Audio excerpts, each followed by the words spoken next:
Hello students, it is the next divergence of a vector field in curvilinear coordinates. वक्र रेखीय निर्देशांकों में सदिश क्षेत्र A का डाइवर्जेंस। अभी मैंने आपको पिछले लेक्चर में बताया था कि डाइवर्जेंस ऑफ ए वेक्टर, सदिश क्षेत्र का डाइवर्जेंस, विच शोज क्या बताता है, the flow of flux, flux के प्रवाह को बताता है फ्रॉम ए क्लोज सरफेस, किसी बंद पृष्ठ से पर यूनिट वॉल्यूम। एकांक आयतन के लिए इसकी परिभाषा क्या बनेगी, परिभाषा होगी किसी सदिश क्षेत्र ए का डाइवर्जेंस किसी बिंदु विशेष से संबद्ध अत्यणु बंद पृष्ठ। ये शब्द है अत्यणु, इनफाइनाइटेसिमल क्लोज सरफेस। क्यों है अभी हम बताएंगे इसके बारे में। किसी बिंदु विशेष से संबद्ध अत्यणु बंद पृष्ठ से निर्गत प्रति एकांक आयतन पर यूनिट वॉल्यूम, प्रति एकांक आयतन फ्लक्स का मान ही सदिश क्षेत्र वेक्टर ए का डाइवर्जेंस कहलाता है। तो विद्यार्थियों, जहाँ कहीं किसी बिंदु की बात करते हैं तो बिंदु के चारों ओर हम एक बंद पृष्ठ करके आयतन ले लें तो वो उस बंद पृष्ठ का लिमिटिंग कंडीशन में वॉल्यूम कितना हो, 0, तो उसे हम नाम दे देते हैं अत्यणु। ठीक है, तो सदिश ए का flux according to definition phi is equal to integration A dot to D A, लेकिन जब बंद पृष्ठ की बात करेंगे तो ये बंद पृष्ठ हो जाएगा A dot to D A. और इसका मैथमेटिकल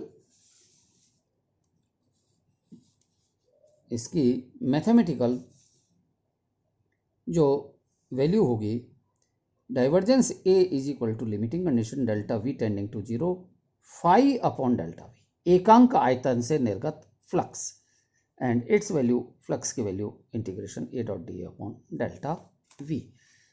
ओके, इसको कैलकुलेट करने के लिए हमें जो वैल्यूज़ कैलकुलेट करनी है, देखनी है, तो ये इसका सॉल्यूशन है।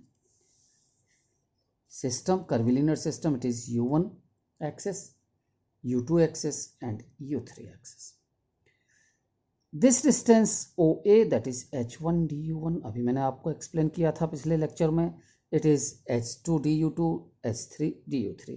So these are the distances. Supposing that this point, S point, is the center of this closed surface, और इस सेंटर पॉइंट पर हम ये मान लें कि there is the source of a vector field, किसी भी सदिश क्षेत्र का एस बिंदु पर स्रोत है। सदिश क्षेत्र ए है तो इसका स्रोत एस बिंदु पर है। एस बिंदु से एम बिंदु की, यानी कि इस सरफेस की दूरी that is h1 du1 upon 2। इसी प्रकार से एस बिंदु की पीछे वाले सरफेस से दूरी that is also h1 du1 upon 2। ये इनकी डिस्टेंस होंगी। एस बिंदु, it is the centre point of the close surface, बंद पृष्ठ का ये केंद्र बिंदु है। हम इसकी बात करें इसमें कि area of plane OADG, OADG, ये जो नीचे वाला तल है, इस तल का क्षेत्रफल कितना होगा, तो that is h3 du3, it is h1 du1। तो लंबाई इंटू चौड़ाई, और चूंकि ये लंबिक सिस्टम है तो इनके बीच में लंबाई इंटू चौड़ाई, क्रॉस प्रोडक्ट में, तो ये वैल्यू हो जाएगी h3 du3, इसकी direction E3, cross h1 du1, ये h1 du1, इसकी direction E1, it's value h3 du3 h1 du1 E3 cross E1, and it is h1 h3 du1 du3 E3 cross E1 is equal to E2. So this direction is this much. जब हमारे पास में ये इस तल का क्षेत्रफल आया गया है तो इसको अपन ऊंचाई से मल्टीप्लाई कर देंगे, डॉट प्रोडक्ट कर देंगे, तो हमें इसका वॉल्यूम निकल जाएगा। So the volume of close surface, बंद पृष्ठ का आयतन dV is equal to area of OADG, नीचे वाले तल का क्षेत्रफल, और इसका डॉट प्रोडक्ट किसके साथ में, हाइट के साथ में। So it's value this much, and height h2 du2 E2, और ये वैल्यू जो बनेगी that is h1 h2 H3 du1 du2 du3 E2 dot E2 is equal to 1. So its value is equal to dv is equal to h1 h2 h3 du1 du2 du3. It is equation number 1. So it is the volume of this closed surface. Okay. अब हम ये देखें कि ये जो close surface है, इस close surface में दोनों फेसेस, एक तो ये वाला फेस और एक ये वाला फेस, ये दोनों फेस u1 डायरेक्शन में हैं इस तरह से। एक तो ये सरफेस और एक ये पीछे वाला सरफेस, दोनों सरफेस। तो यहाँ इस फिगर में ये दोनों सरफेस हैं, इनके बिल्कुल बीच में सेंटर पॉइंट है जो कि सोर्स है, और इस सोर्स से यहाँ से लेकर के यहाँ तक की distance h1 du1/2. Its distance is h1 du1/2 also. Here it is such kind of this surface, and here it is such kind of the surface. The flow of flux, it will be in this direction, that is positive flux. यहाँ जो flow होगा वो पीछे वाले direction में, इसको अपन negative flux ले लें। ओके, तो ये एक एक्सप्लेन करने हैं। अब हम इसको देखें कि लेट अस अज्यूम, मान लिया बंद पृष्ठ के केंद्र S पर किसी सदिश क्षेत्र A का स्रोत स्थित है। U1 दिशा में दो फलक हैं, एक फलक दैट इज U1 डायरेक्शन का पहला वाला ABCD, जिसकी दिशा क्षेत्रफल की E1 का, दूसरा OEFG जिसकी दिशा -E1 का। दिशा में ये इन दिशाओं में हैं, इनकी दूरियां समान हैं h1 du1/2, ये दूरी पर स्थित है। ये डिस्टेंस और ये वाले डिस्टेंस, दोनों डिस्टेंस ये बराबर हैं।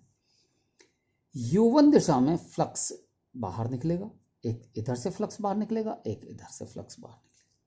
फ्लक्स निकलने से पहले अपन को यहाँ सदिश की वैल्यू चाहिए कि यहाँ से ये सदिश तो जनरेट हुआ, ये डायरेक्शन है इसकी A1 घटक, इसका A1 ये घटक हो गया, लेकिन यहाँ पर वेक्टर A की वैल्यू ABCD के लिए क्या होगी, इसी तरह से वेक्टर A की वैल्यू फेस OEFG के लिए क्या होगी, ये थोड़ा हमें देखना है।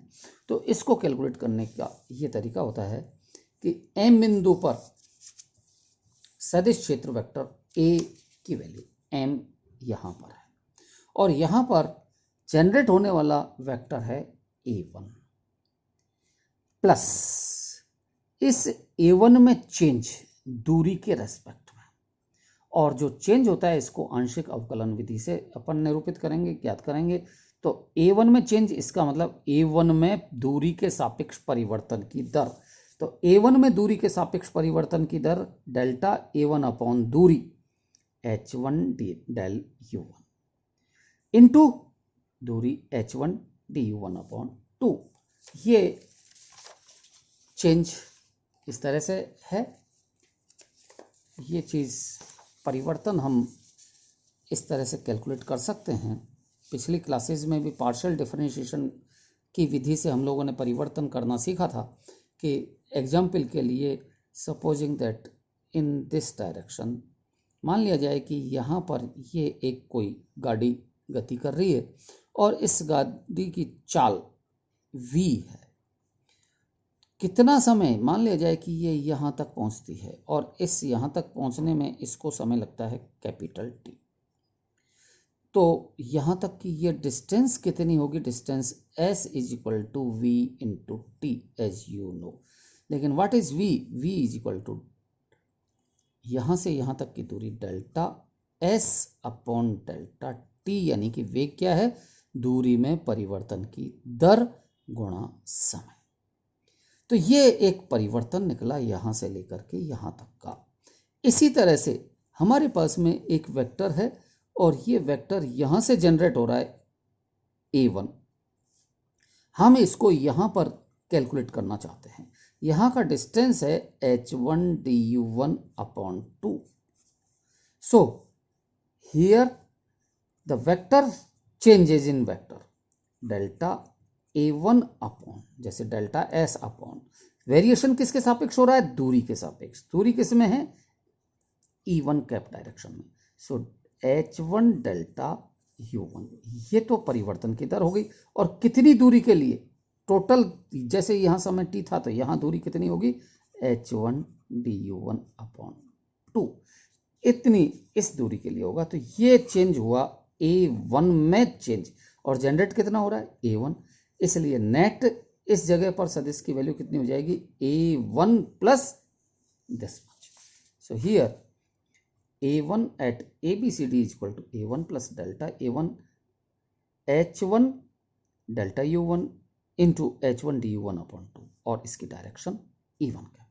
इसी प्रकार से ये पीछे का बिंदु, ये भी इतनी ही दूरी पर है, तो इसकी वैल्यू हो जाएगी A1 plus delta A1 upon H1 del U1, लेकिन ये दूरी इधर ले रहे हैं हम, तो ये माइनस में दूरी होगी, minus H1 del U1 upon 2, और इसकी डायरेक्शन पीछे की ओर, तो ये सदिश किधर चल रहा है, ये पीछे की ओर, तो माइनस E1 कैप डायरेक्शन होगी इसकी वैल्यू। इसको सॉल्व कर लिया हमने, माइनस डायरेक्शन को यहाँ ले लिया, और ये A1 minus this much. Next, the flow of flux from surface ABCD, इस ABCD सरफेस से इससे फ्लो होने वाले फ्लक्स की मात्रा, तो ये मात्रा कितनी होगी, A dot DA vector into its क्षेत्रफल, इस सरफेस का क्षेत्रफल। तो इस सरफेस का क्षेत्रफल कितना है, एरिया ऑफ फेस ABCD, इसकी लंबाई और इसकी चौड़ाई, इन दोनों का क्रॉस प्रोडक्ट, तो लंबाई तो हो जाएगी इसकी ये वाली लंबाई, that is H2 du2 E2 cap, और इधर इसकी चौड़ाई H3 du3 E3 कैप, और इसको सॉल्व किया E2 cross E3 is equal to E1, so H2 H3 du2 du3 E1 cap. Similarly इस फेस का एरिया, ये वैल्यू भी हो जाएगी, लेकिन इसकी डायरेक्शन माइनस में आएगी, ये पीछे की ओर।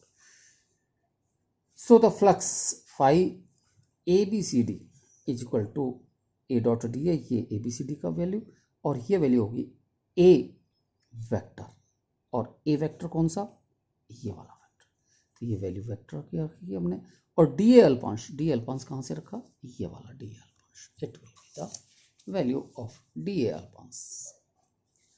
तो ये क्षेत्रफल रखा, इसको जब हमने सॉल्व किया, और सॉल्व किया तो phi ABCD is equal to, यहाँ से H1 तो पहले ही कैंसिल हो गया, और ये वैल्यू हो जाएगी A into H2 H3, differentiation में A del A1 H2 H3 upon del U1 du1 upon 2, और यहाँ से ये du2 du3, E1 dot E1 is equal to 1, okay.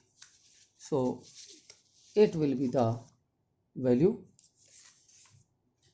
for flux which flows from surface ABCD. Similarly, flow of flux from the surface OEFG that is A dot DA, यहाँ value हमने उसी प्रकार से vector की value रखी, और इधर ये क्षेत्रफल, इसको सॉल्व किया, और सॉल्व करने के बाद में ये आया -E1 that becomes 1, okay. So net flow of flux from U1 direction से फ्लो होने वाला नेट फ्लक्स, यानी कि इस डायरेक्शन से भी और इससे भी, दोनों से U1 डायरेक्शन से फ्लो होने वाला फ्लक्स, दैट बिकम्स, इन दोनों को हमने इंक्लूड कर दिया, एक ABCD वाला पॉजिटिव डायरेक्शन का, ये पीछे वाले डायरेक्शन का माइनस, दोनों की वैल्यू सब्सटीट्यूट की, इसमें ये वैल्यू कैंसिल हो गई एक दूसरे से, और अब आपके पास में du2 ये कॉमन आ जाएगा, du2 plus du2 that becomes du1, so it will becomes this much. Similarly U2 direction का जो फ्लो होगा वो इस तरह से, एक ऊपर की ओर होगा, एक नीचे की ओर होगा, तो इसको सिमिलरली हम कहते हैं U2 डायरेक्शन का फ्लक्स, ये हो जाएगा U3 डायरेक्शन का flux φ3 is equal to this much. So the net flux flows from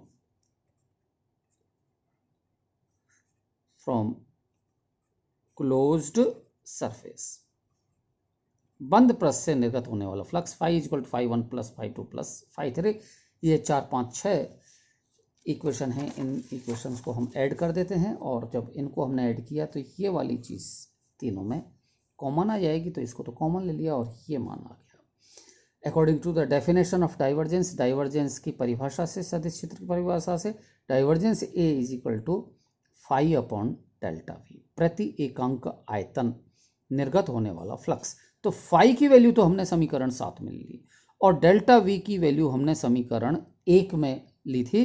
समीकरण 1 से ये मान हमने सब्सटीट्यूट किया, ये वैल्यू कैंसिल हो गई। So divergence A is equal to 1 upon H1 H2 H3 and this value delta A1 H2 H3 upon delta U1 plus delta A2 H3 H1 upon delta U2 and delta A3 H1 H2 upon delta U3. So it is the value of divergence A. Divergence A calculate करने का ये एक method है। इसके अलावा numerical method भी आप लोग काम में ले सकते हैं। बहुत सारी विधियां हैं, मैथमेटिक्स इसको हल करना है। Okay, thank you.